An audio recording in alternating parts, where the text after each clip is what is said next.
Bonsoir et bienvenue dans l'Africa Newsroom. Nous sommes ensemble pour une heure de décryptage de l'actualité africaine en direct. Et en cette semaine spéciale Afrique centrale, notre dossier du jour sera consacré à la Guinée équatoriale et plus précisément aux conséquences du ralentissement économique. Au programme également, c'est une plainte inédite. 3 associations accusent la banque française BNP Paribas de complicité de génocide, de crimes de guerre et de crimes contre l'humanité au Rwanda. Et puis au Tchad, le gouvernement a ouvert une enquête suite à la publication d'un rapport qui met en cause plusieurs proches du président Idriss Déby Itno. Avec nous sur ce plateau pour en parler, plusieurs invités. Monsieur Aboubakar Fofana, bonsoir. Bonsoir. Vous êtes économiste, merci d'avoir accepté notre invitation. Avec nous également Monsieur Hamidine Khan, bonsoir. Bonsoir. Vous êtes docteur en économie et en intelligence économique. Merci d'être avec nous sur ce plateau. Merci à vous. Sans oublier notre éditorialiste Alfred Chango. Bonsoir Alfred. Ravi de vous retrouver autour de ce plateau. Graziella, ça faisait un moment. Et puis à mes très chères téléspectatrices, merci de leur accueil bienveillant. Tout de suite, c'est l'info du jour.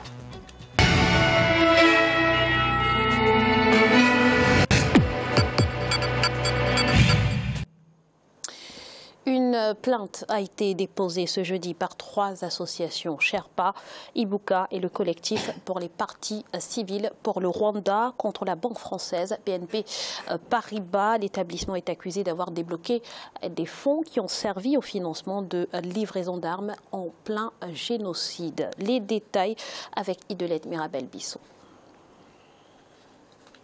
En France, les associations Sherpa, le collectif des partis civils pour le Rwanda et Ibuka ont déposé une plainte avec constitution de partie civile contre BNP Paribas pour complicité de crimes contre l'humanité et de crimes de guerre dans le génocide Tutsi au Rwanda il y a 23 ans.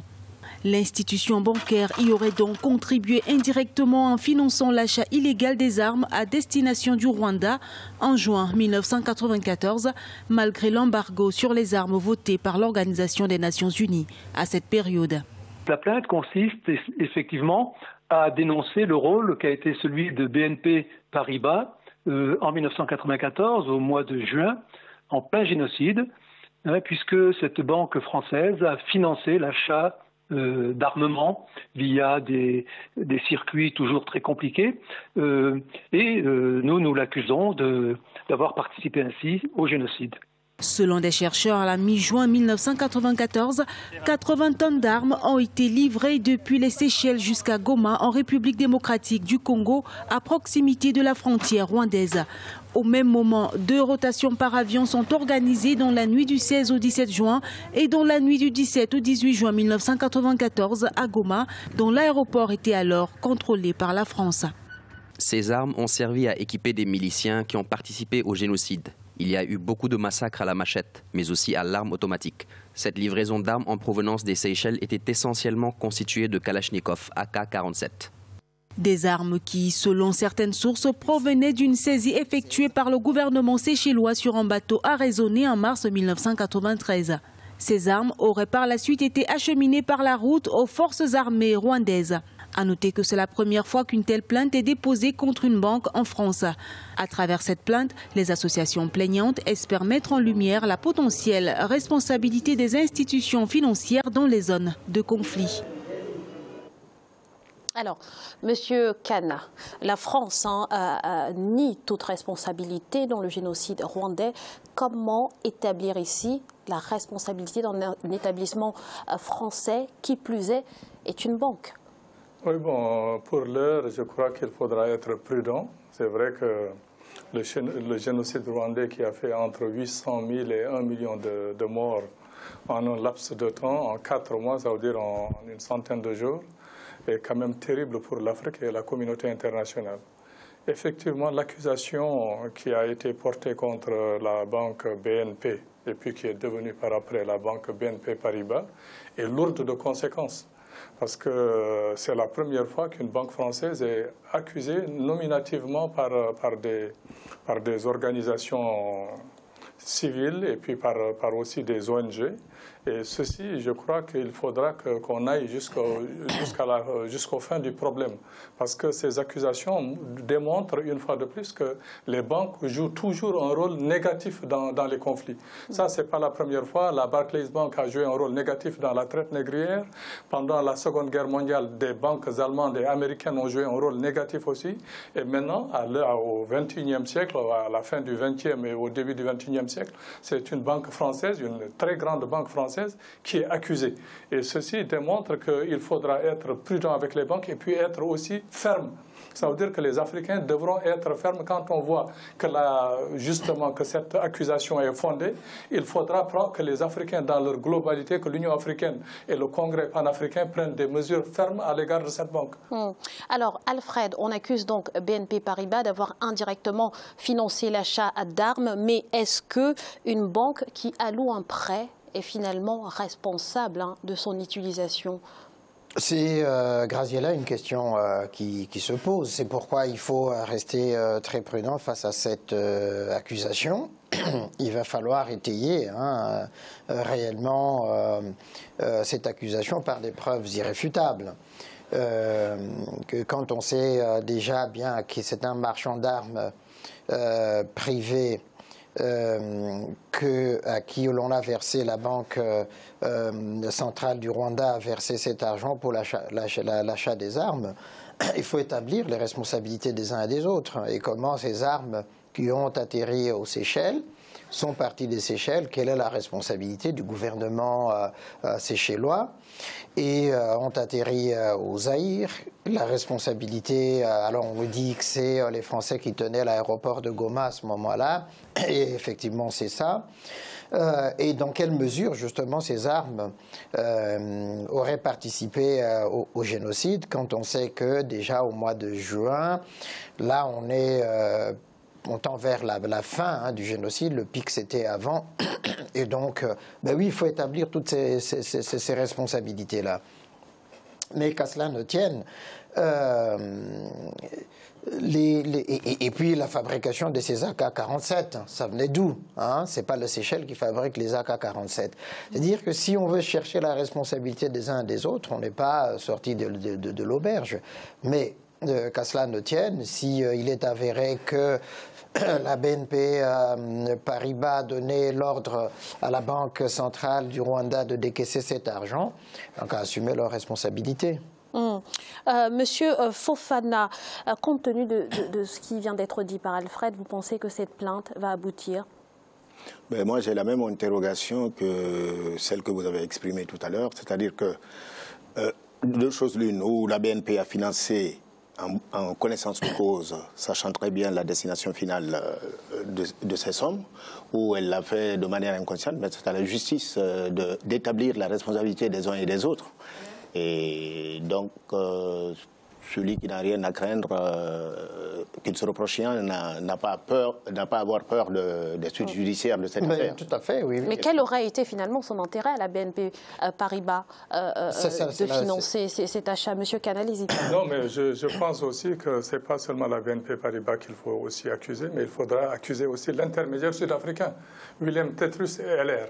Qui est un intermédiaire et qui a une société connue depuis les années 90.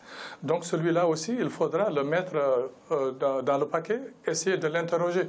S'il se trouve en Suisse ou bien en Afrique du Sud, il faudra qu'il soit interrogé pour qu'on sache justement les tenants et les aboutissants. Ça, c'est très important parce que sinon, on ne va pas s'en sortir.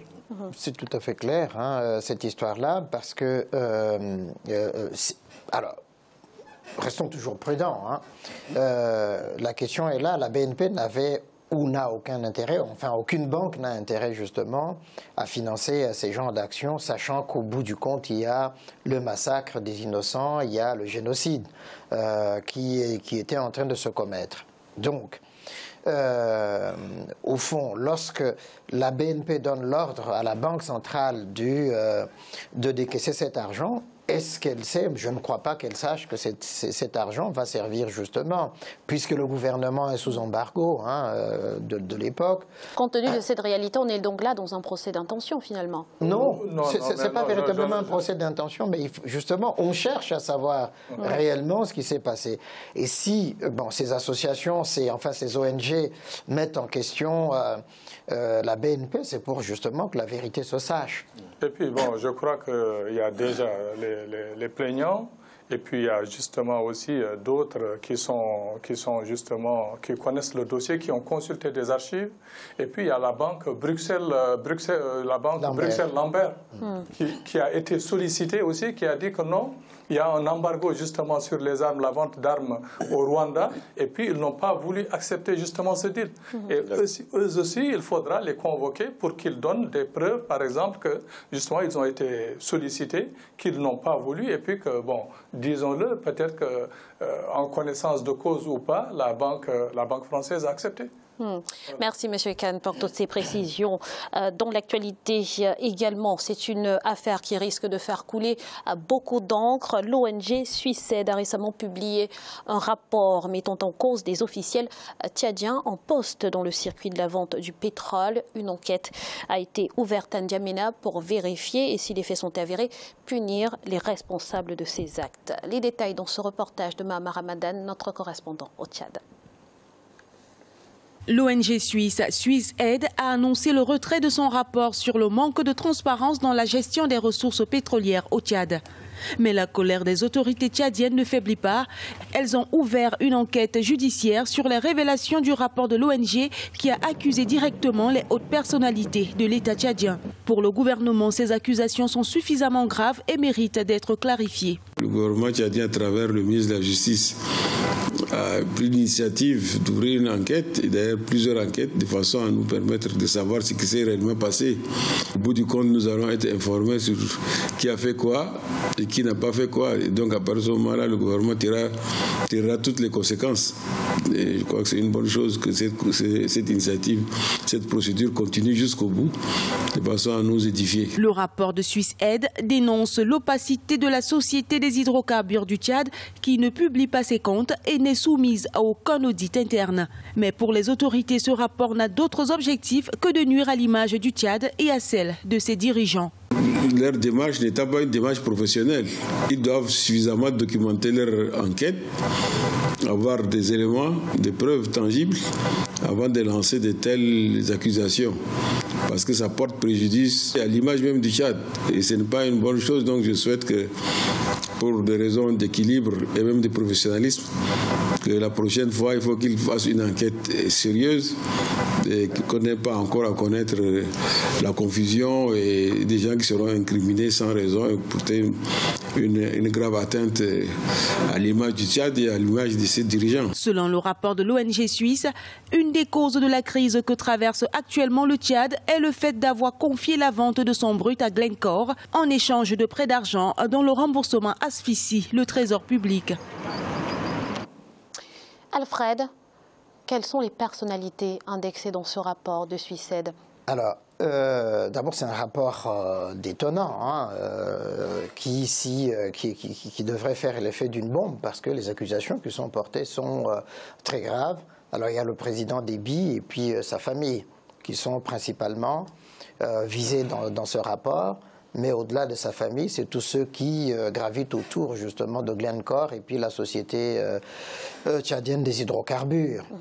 Et donc là, il faut effectivement que le gouvernement tchadien, mais ils sont emparés de ce rapport, mène des enquêtes pour savoir quelle est la réalité des choses.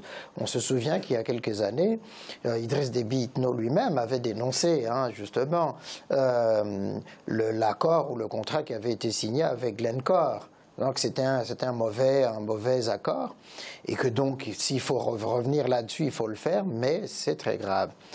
au regard de la situation de crise actuelle que vit le Tchad, et Idriss Déby Itno l'a reconnu, au-delà, mais justement aussi de la crise qui frappe fortement le Tchad, c'est la gestion justement de ses ressources, de ses revenus du pétrole, où vont ses royalties. On se souvient qu'il y a quelques années, il y avait Idriss Déby Itno déjà avait fait sauter le fonds d'avenir où il y avait une partie des recettes du pétrole était déposée pour préparer la jeunesse tchadienne, et donc là effectivement c'est problématique.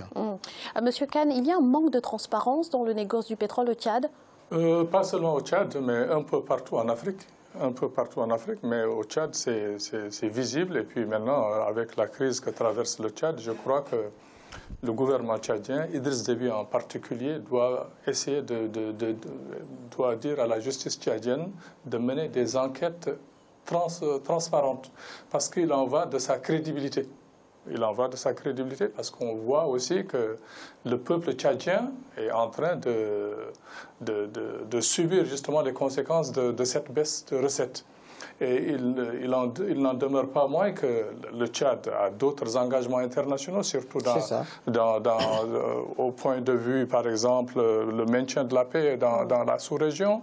Et puis aussi, ils doivent aussi payer justement les dettes qu'ils doivent rembourser. Donc tous ces ingrédients mis les uns sur les autres doivent inciter le gouvernement tchadien justement à dire que la justice doit passer, que ce soit par exemple des membres proches, ça veut dire la famille Bourma en question, ou bien par exemple les gens de la nomenclature tchadienne, ils doivent tous y passer. Ça veut dire si corruption il y a, il faudra que la justice passe. Et ça, je crois que le président Idriss Déby en a conscience, et puis il en va justement de son gouvernement. Alors, selon le rapport de cette ONG suisse, une des causes de la crise que traverse actuellement le Tchad est le fait d'avoir confié la vente du brut donc à Glencore en échange de prêts d'argent. Est-ce que c'est un point de vue que vous partagez, M. Fofana? En tout cas, c'est un point de vue qui peut soulever des suspicions parce que le Tchad était à court de liquidité. Et c'est seulement cette société qui lui a prêté de l'argent. Et est-ce qu'il y a un lien de causalité? C'est à la justice de l'établir. Mais par contre, les germes de corruption résident dans le fait qu'il n'y a pas de transparence dans la gouvernance de la gestion des fonds du pétrole. La gestion des fonds du pétrole, ce n'est pas le premier pays qui le fait. On l'a connu ça il y a quelques années au Cameroun, on l'a connu ailleurs. Au Congo-Brazzaville. Au Congo-Brazzaville. C'est-à-dire que les gouvernants considèrent que la manne pétrolière relève de la gestion directe de pas n'importe qui, du président de la République. Donc il faut remédier à cela. Merci messieurs pour toutes ces précisions. Nous allons à présent marquer une courte pause. On se retrouve dans quelques instants pour la suite de l'Africa Newsroom. A tout de suite.